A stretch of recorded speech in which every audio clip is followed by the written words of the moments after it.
मगर हम डायरेक्ट चंद्रबाबू नायडू को बोल रहे हैं, आपने बहुत बड़ा गलत काम किया है। आपने मुसलमानों को धोखा नहीं दिया, आपने संविधान को धोखा दिया है। क्योंकि आपके बाद तो आपका बेटा ही आएगा ना, जूनियर एनटीआर तो नहीं आएगा। अरे उसका तो देख लेते, कितना तुम करेंगे। तुम हो गया ना 9 साल आंध्र प्रदेश के चीफ मिनिस्टर, 5 साल आंध्र प्रदेश के, बस है। बच्चे को देखते अपने रेवेन्यू रिकॉर्ड हमारे कई जगह पर मैच नहीं करते।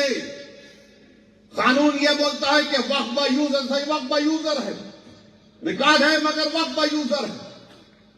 रास्ता तमाम में देखा, करनूल से लेके, करनूल एंटर होने से लेके अदूनी तक हर जगह पे छोटी छोटी ईदगाहें है ना, रोड पे ईदगाह, उसका कागज है नहीं, सही से बोला है, कागज है नहीं है ना।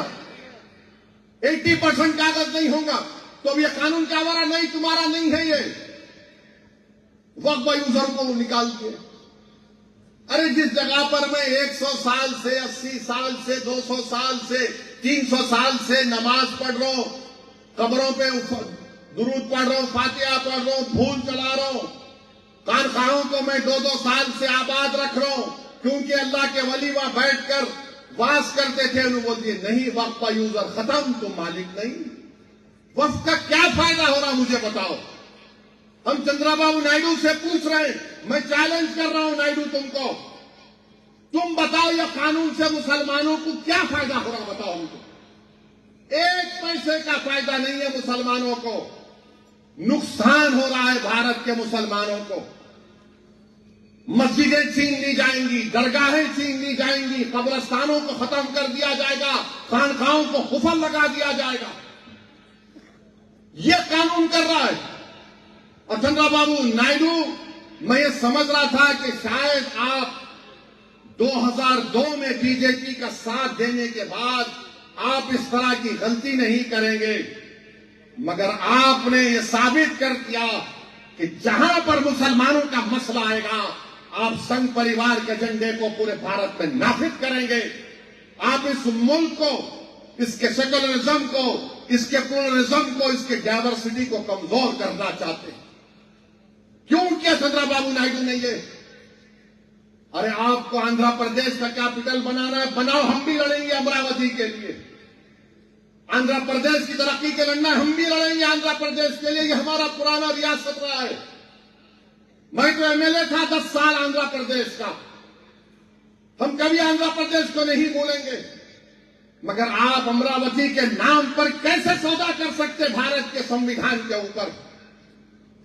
आप आंध्र प्रदेश का हवाला देते और कैसे आप कॉन्स्टिट्यूशन को कमजोर करने की इजाजत दे सकते हैं?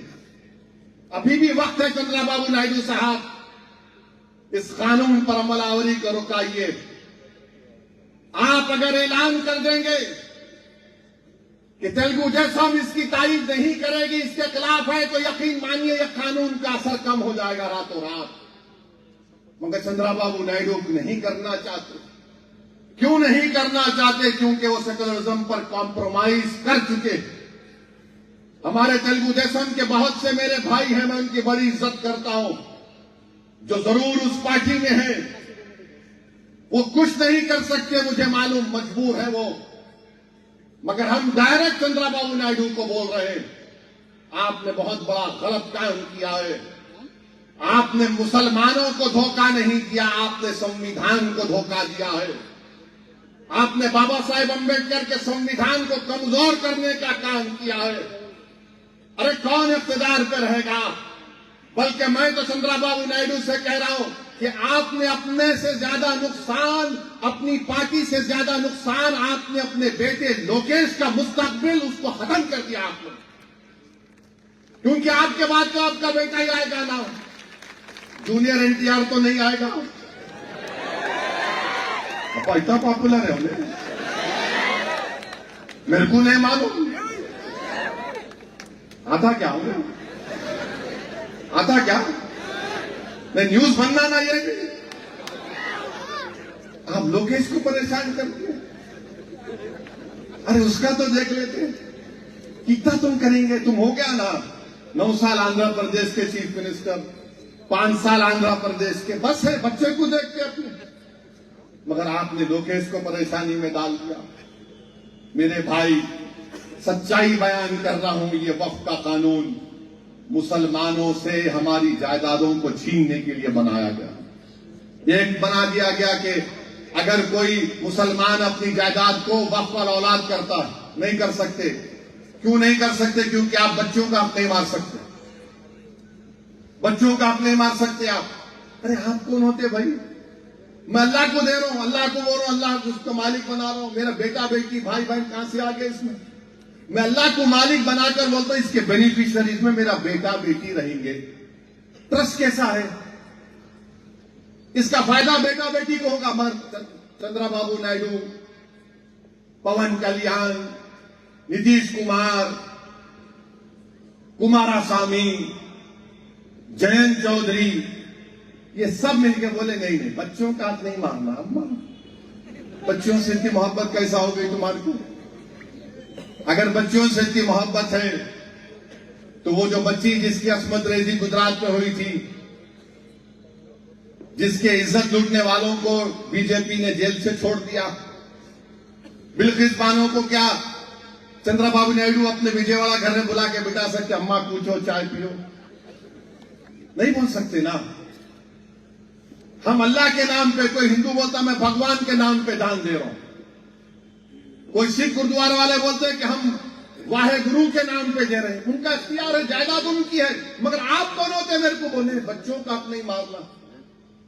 मैं अल्लाह को दे रहा हूं भाई, आप कौन होते? सेक्शन 300 आर्टिकल में क्या है? प्रॉपर्टी मेरा राइट है, मैं अपनी जायदाद को रखूं, जला दूं, किसको भी दे दूं, मेरी जायदाद है। मगर नहीं, आप बोले नहीं दे सकते, बच्चों का हक नहीं मारना, वक्फ वाला औलाद नहीं होगा। ये हमारी शरीयत के खिलाफ है। एक एक सेक्शन 46 सेक्शन है, कोई एक सेक्शन मेरे को बताओ जिससे वक्फ की जायदाद को फायदा होगा? कुछ नहीं होगा। और याद रखो, बीजेपी अपने हिंदुत्व के एजेंडे को आगे लेके जाएगी। अब जो मसाजिद है जिस पर आरएसएस ये बोलती कि ये मस्जिद नहीं थी, फुला थी, क्या होगा उसका?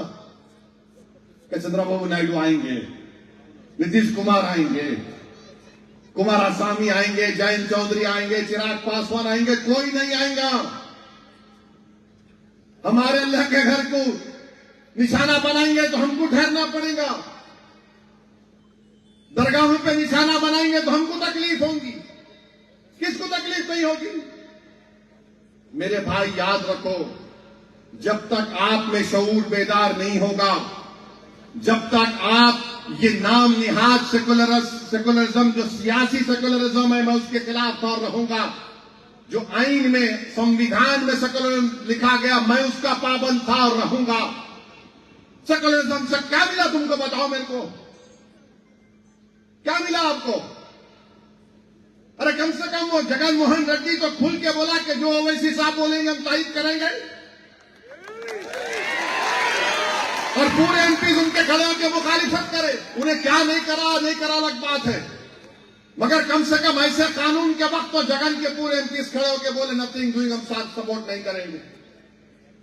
मैं उनका शुक्रिया अदा करता हूं, उन तमाम पार्टीज का शुक्रिया अदा करता हूं जिसका भी जिक्र किया, जिन्होंने इस काले कानून के खिलाफ वोट किया।